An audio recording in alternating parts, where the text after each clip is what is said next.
दिले. किती दिले? 2. पटपट बोला. कान किती? 2. डोळे 2. पाय 2. हात 2. किडन्या 2. पण हृदय मात्र एकच आहे. लक्षात ठेवा. हृदय काय एकच आहे, 2 नाही. एक बंद पडलं तर दुसरं चालू होईल बा असं नाही. ते बंद पडलं की आटपलंच खेळ. कसं झालं माय बोलतो आपण, अवघड आहे. ते बंद पडलं की काहीच चालत नाही. एकच आहे ते, एकच आहे.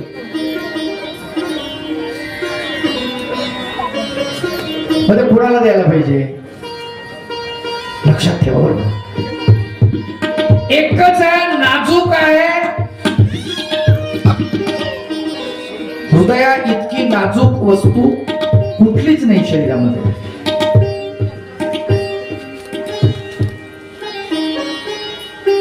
एकच आहे आपल्याकडे, मुक्ती भगवंताला द्या. शरीर तुमच्या पतीला द्या, अडचण नाही. पत्नीला द्या, अडचण नाही, हरकत नाही. पण हृदय, हृदय मात्र भगवंताला द्या.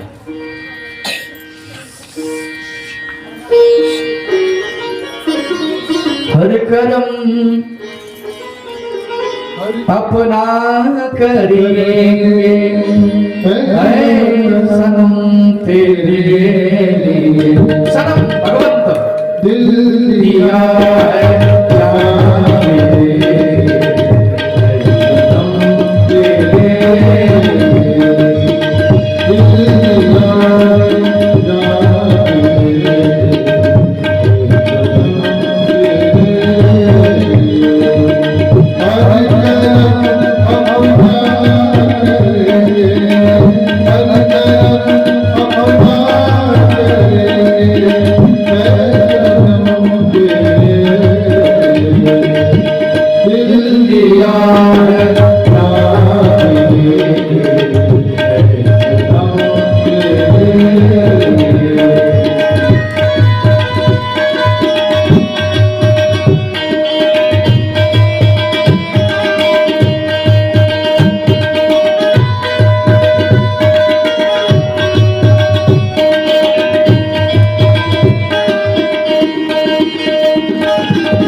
नाजूक वस्तु है, नाजुक।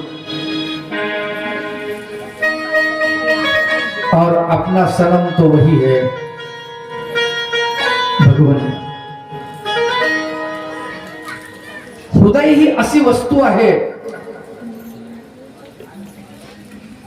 तुम्हाला सांगतो अत्यंत नाजूक, आणि हिचा सांभाळ करणारा जगाच्या पाठीवर एकमेव भगवंत आहे, दुसरा कोणीच नाही.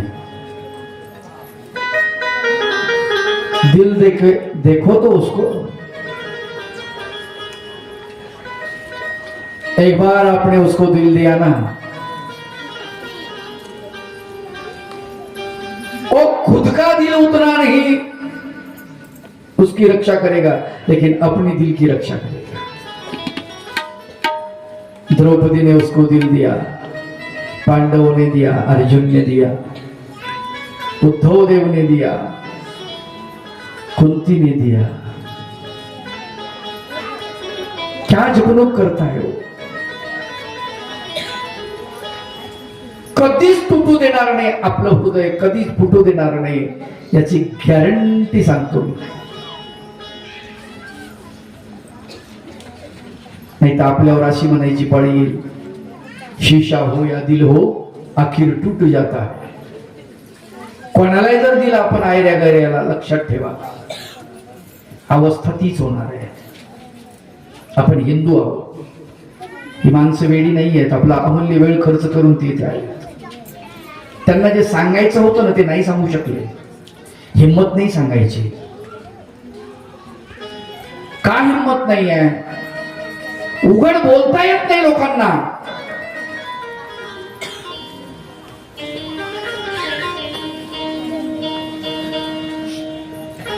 जगातल्या कितीतरी मुली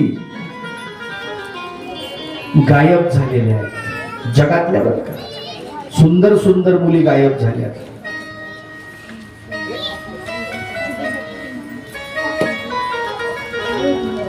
एप्स्टीन फाईल म्हणून तुम्ही पहा, मोबाईल वरती सर्च करा, गुगल वर सापडेल तुम्हाला. अनेक बडे बडी हस्ती त्याच्यामध्ये गुंतलेले आहेत. सोपं काम नाही. आजही आपण आदी मानवाच्या काळामध्ये आहोत, जगतो आहोत असं वाटतं.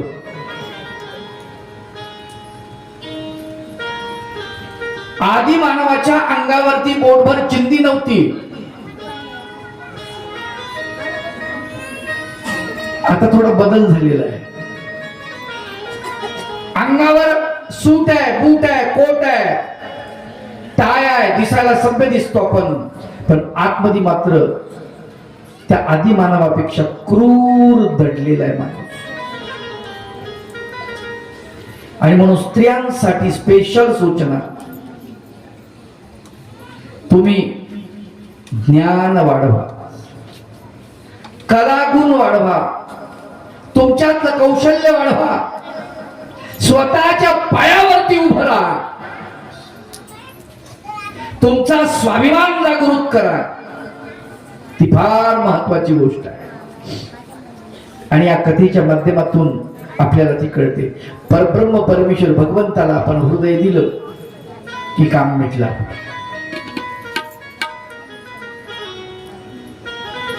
त्याच्या लायकीचा फक्त तोच आहे, दुसरं कोणीच नाही. पांडवांचा वनवास संपला तिकडे. 1 वर्षाचा अज्ञातवास एकचक्रा नगरीमध्ये त्यांनी घालवला.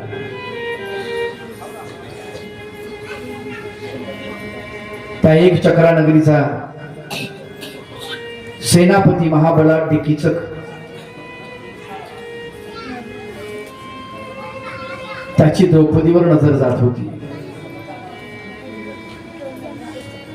भीम चिडत होता, पण काही करू शकत नव्हता. 5 पती असून काय करावं सुचत नव्हतं. अर्जुनाला श्राप मिळालेला होता. काही काही चांगुलपणाच्या गोष्टी मोठ्या अवघड असतात.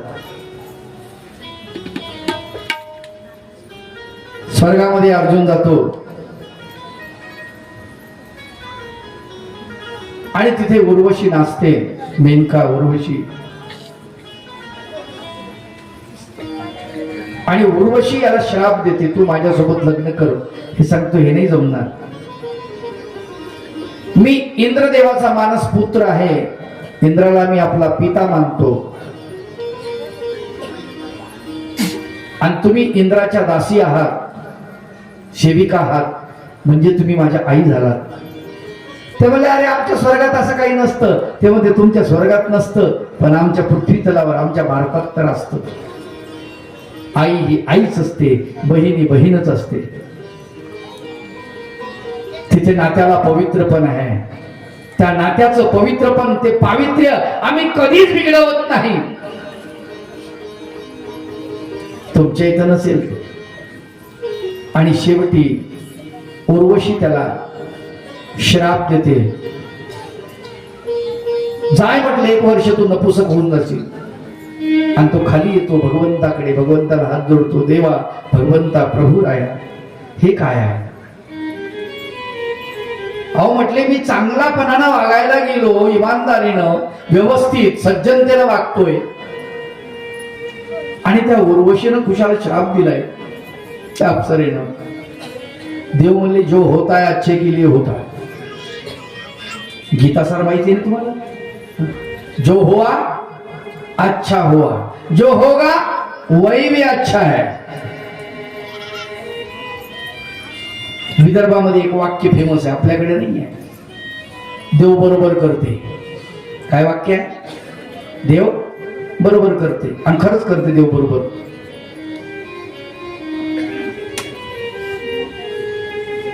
एक बाई सकाळी सकाळी उठली.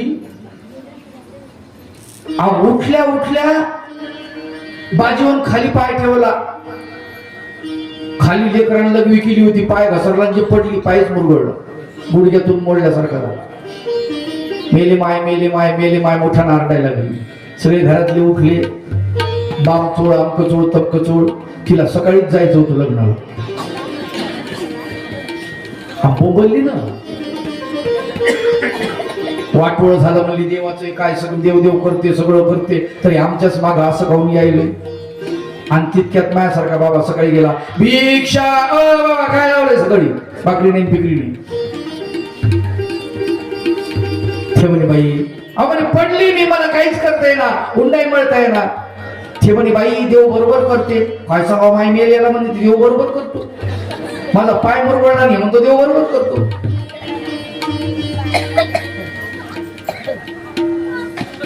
टेम्पोत बाया भरल्या गेल्या, टेम्पो उलटलं तुम्ही रस्त्यात. बरं झालं कोणी मेल नाही, पण ती सगळी भरती तिकडं दवाखान्यात 10-15 जणी. आणि मग हिला कळतं बाई तुम्ही जाणार तर लग्नाला? हो ना म्हणे, माय गेले नाही, पाय मुरगळला. बरं झालं पाय मुरगळला. तुम्ही तशीच म्हणाली बरं झालं पाय मुरगळला.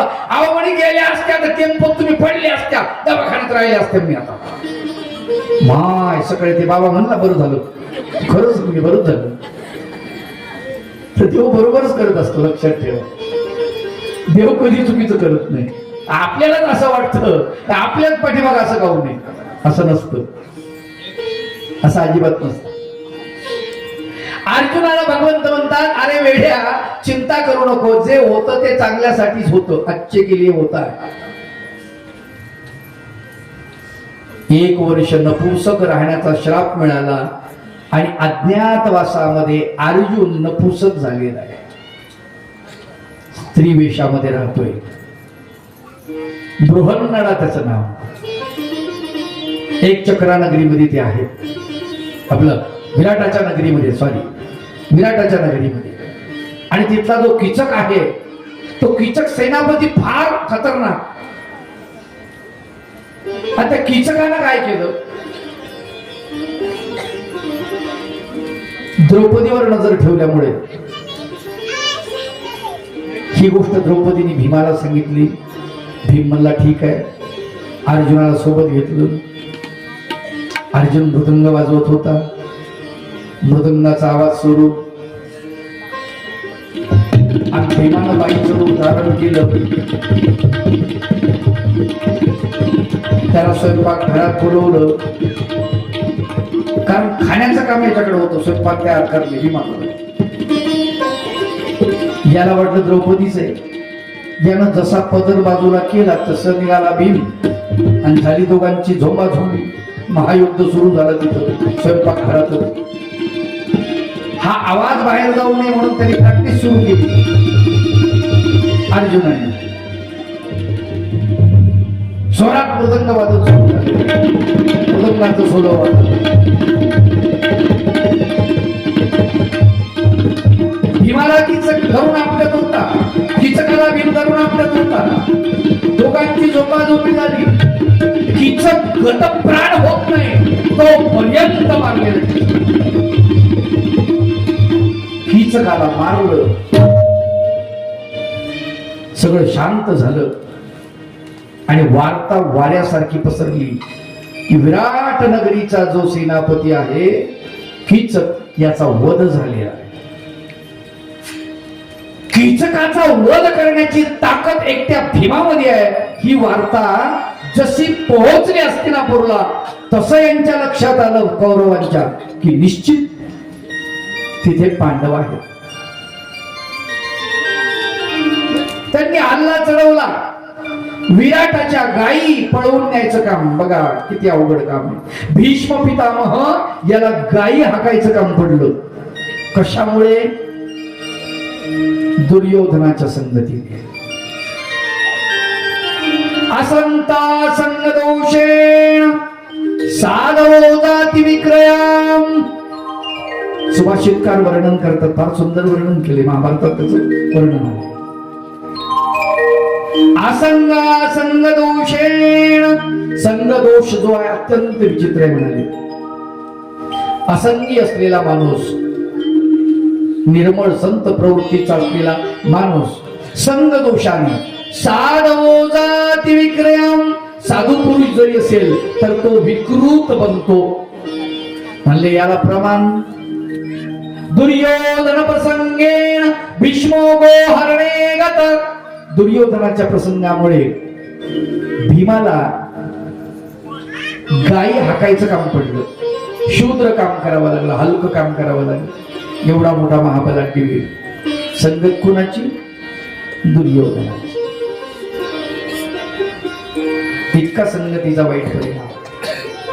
त्यांना उघड करण्याचा प्रयत्न केला पण तोपर्यंत अज्ञातवास पूर्ण झालेला होता आणि यांनी सांगितलं आमचा अज्ञातवास पूर्ण झाला, आमचं राज्य आम्हाला द्या. दुर्योधनानं अगोदरच जाहीर केलं की तुम्ही वनवासाला जा, तुमचा अज्ञातवास आम्ही भंग केलेला आहे. आणि सांगितलं अरे 1 वर्ष पूर्ण झालेलं आहे, नाही ते पूर्ण होण्याच्या आतमध्ये तुम्ही उघड पडला. ते म्हटले नाही पूर्ण झाल्यावर उघड पडलो. चाललं दोघांचा वाद. मी परत 12 वर्ष वनवासाला, आमचा हक्क आम्हाला मिळाला पाहिजे. म्हणून विराटाच्या नगरीमध्ये ही खलबत सुरू झाली. राजा विराटानं आपली मुलगी अर्जुनाला द्यावं असं ठरवलं. पण अर्जुनानं सांगितलं की नाही, मी त्या उत्तरेचा गुरु आहे, तिला विद्या दिली आहे नृत्याची, त्याच्यामुळे तुम्ही माझ्या मुलाला द्या अभिमन्यू. मग उत्तरेचं लग्न अभिमन्यू सोबत झालं. ही सगळी मंडळी द्रुपद राजाकडे आलेली आहे आणि तिथे मीटिंग सुरू आहे. काय करायचं, कसं करायचं, काय करायचं, कसं करायचं, कोण जाईल आपली बाजू घेऊन. आणि परब्रह्म परमेश्वर भगवान गोपाल कृष्णाला पाठवायचं असं ठरवलेलं आहे. भगवंत जातात शिष्टाई करण्याचं.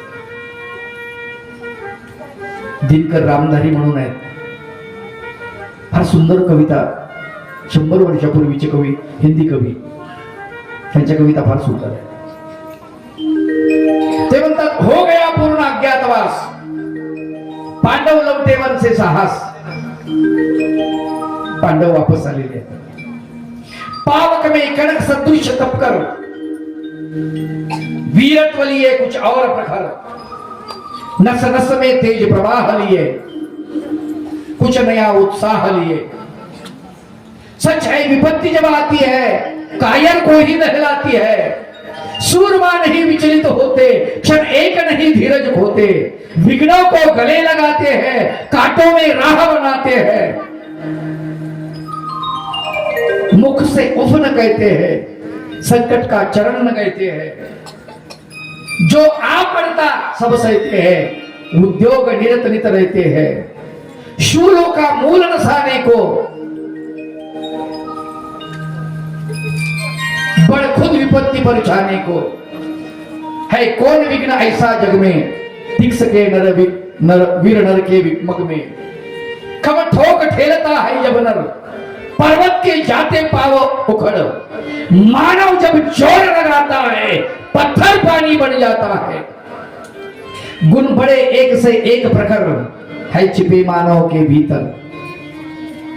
मानवामध्ये खूप सामर्थ्य आहे, लक्षात घ्या. याचं वर्णन करता येते की तुमच्यामध्ये सगळं काही आहे. सहन करा. बत्तियां जो नहीं जलाता है, रोशनी नहीं वह पाता है. पिस जाता जब इक्षुदंड, झरती रस की धारा अखंड. इक्षुदंड म्हणजे ऊस. ऊसाला चरख्यात घातल्यानंतर किंवा पिळल्यानंतर त्याच्यातून रस बाहेर पडतो. ऊसाला संपून जावं लागतं तेव्हा रस बाहेर पडतो. पिस जाता जब इक्षुदंड, बहती रस की धारा अखंड. मेहंदी जब सहती है प्रहार, बनती ललनाओं का श्रृंगार. स्त्रियांचं सौंदर्य वाढवते मेहंदी, पण तिला स्वतःला वाटून घ्यावं लागतं अगोदर. संपून जाते मेहंदी. जब फूल पिरोए जाते हैं, हम उन्हें गले लगाते हैं. हार आम्ही केव्हा गळ्यात घालतो? जेव्हा त्याच्यामध्ये दोरा खुपसला, त्याला टोचलंय, तेव्हा त्याचा हार बनलेला आहे. फुकट हार बनला जात नाही. फार सुंदर वर्णन आहे दिनकर रामधारीचं, हिंदीमध्ये आहे. वसुधा का नेता कौन हुआ, भूखंड विजेता कौन हुआ, अतुलित यश क्रेता कौन हुआ, नवधर्म प्रणेता कौन हुआ. जिसने न कभी आराम किया, विघ्नों में रहकर नाम किया. जब विघ्न सामने आते हैं, सोते से हमें जगाते. विघ्न येतात ना, तर आम्ही झोपीत आहोत, आम्हाला जागवतात विघ्न, जागृत करतात. मन को मरोड़ते हैं पल पल, तन को झंझोड़ते हैं पल पल. सत्पत्ती और लगा कर ही जाते हैं हमें जगा कर ही. विघ्न आम्हाला सन्मार्गावर लावून जात असतात. पांडवाला विघ्न आले, पण सन्मार्गावर त्यांना लावलेला आहे. जेव्हा पांडव वनवासातून आलेत ना,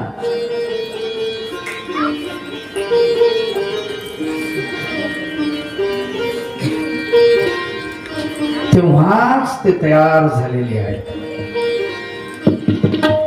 तुम्हाला तिसऱ्या दिवशी सांगितलं,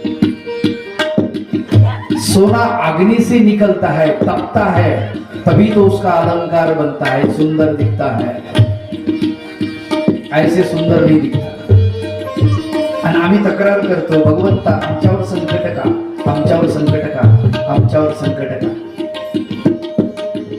पांडवांनी असं नाही म्हटलं.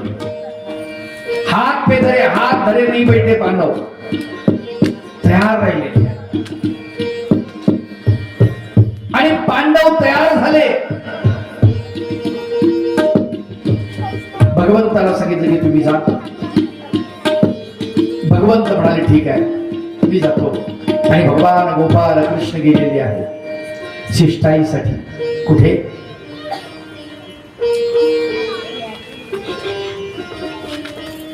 हस्तिनापुर, राजा धृतराष्ट्राच्या दरबारात.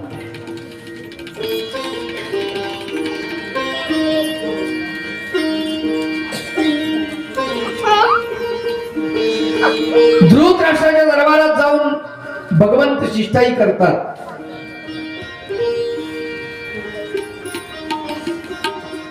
की आमचं आम्हाला भेटलं पाहिजे. मी पांडवाचा पक्ष घेऊन आलेलो आहे.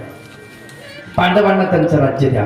वर्षों तक वन में घूम घूम बाधा विघ्नों को चूम चूम, सौ धूप घाम पानी पत्थर, पांडव आए कुछ और निखर. सौभाग्य न सब दिन सोता है, देखे आगे क्या होता है. मैत्री की राह बताने को, सबको स्वर्ग पर लाने को, दुर्योधन को समझाने को, भीषण विध्वंस बचाने को भगवान हस्तिनापुर आए, पांडव का संदेश लाए. दो न्याय अगर तो आधा दो. तुम्हाला जर न्याय द्यावा असं वाटत असेल तर अर्ध राज्य देऊन टाका. दो न्याय अगर तो आधा दो, पर इसमें भी यदि वादा हो तो दे दो केवल 5 ग्राम। 5 ग्राम देऊन टाका म्हणले, रखो अपनी धरती तमाम, हम वही खुशी से खाएंगे, परिजन पर असीना उठाएंगे। दुर्योधन वह भी दे न सका, आशीष समाज के ले न सका, उल्टा हरि को बांधने चला। भगवंताला बांधायला निघाला, उल्टा हरि को बांधने चला, जो था सत्य साधने चला। जब नाश मनुष्य पर छाता है, पहिले विवेक मर जाता है। माणसावर नाश यायचा असेल ना, त्याची बुद्धी भ्रष्ट होते। पहिले जब नाश मनुष्य पर छाता है, पहले विवेक मर जाता है। हरि ने भीषण हुंकार किया, अपना स्वरूप विस्तार किया, डगमग डगमग दिग्गज डोले, भगवान कुपित होकर बोले, जंजीर बनाकर साध मुझे, हा हा दुर्योधन बांध मुझे।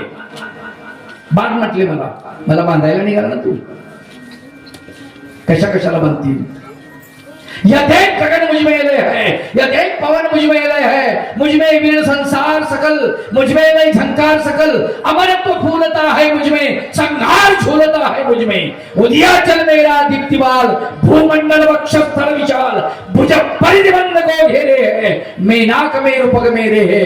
दुर्ग हो तो दृश्य अकांड देख, मुझ में सारा ब्रह्मांड देख, चर अचर जीव जग अक्षर अक्षर, नश्वर मनुष्य जाती। काय वर्णन आहे, अप्रतिम वर्णन आहे हिंदी मधलं। दिनकर रामधारी वर्णन करतात 100 वर्षापूर्वीचा कथा। विशाल रूप दाखवलेलं आहे भगवंताचं। तिथे गेलं ना, गांगरूनच गेलो, कळलंच नाही त्याला कोणाला धरावं कसं धरावं। भगवंत कधी निघून गेले पताही नाही लागलं। अर्थरा पकडा मारा, कशाचं काय? भगवंत बाहेर, द्रोणाचार्य कृपाचार्य बाहेर गेलेले, भीष्माचार्य वापस येतात भगवंताला वाटा लावून। अरे पोरो काय करता म्हणले, कृष्णाला बांधतो। अरे म्हणले बाहेर सोडून आलो येडे हो, ते बाहेर गेलेत म्हणले। आम्ही इथं कोण आहे पाहायला, सगळा गलका सगळा करता सगळे त्याच्यावर पडलेले, त्याला दाबून धरलेलं खाली आहे कृष्ण समजून त्याचा दम घुटला एकदम। बाजूला होतात, नेमकं कोणी पाहतात त्याचा चेहरा, त्याचे दुशासनाला धरले। ते म्हणले अरे मी केव्हापासून म्हणायलो मला सोडा मला सोडा, कोणी सोडायला तयार नाही।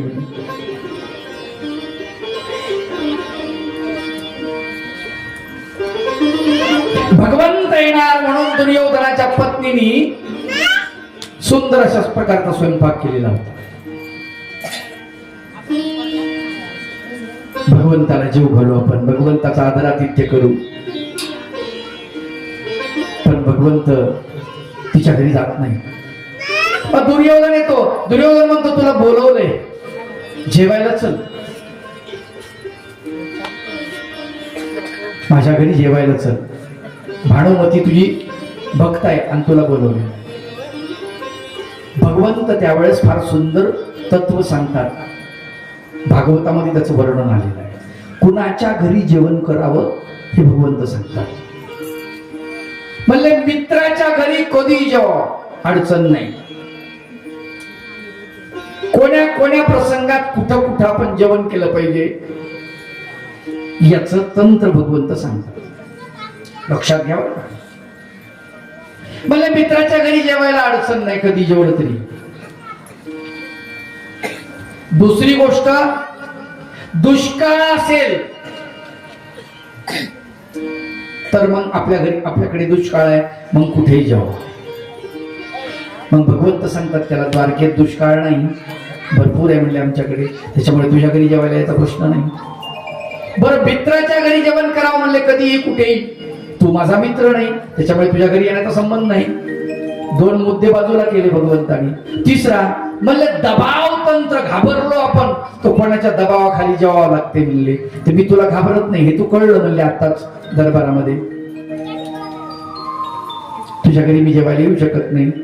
अरे म्हणले माझ्या घरी नको येऊ, भानुमतीच्या घरी तर येशील, ती तुझी भक्त आहे। देव म्हटले हो हे बरोबर आहे, आणि भगवंत जातात। तिथे गेल्यानंतर भगवंताला आसन रचलेलं असतं आणि त्या आसनावरती भगवंत बसले। बसता क्षणीच भगवंत खाली पडले पाहिजे. फळ्या कच्च्या होत्या, भगवंत खाली पडले पाहिजे आणि खाली शस्त्र असे उभे करून ठेवले. ते भगवंताच्या अंगात शिरले पाहिजे.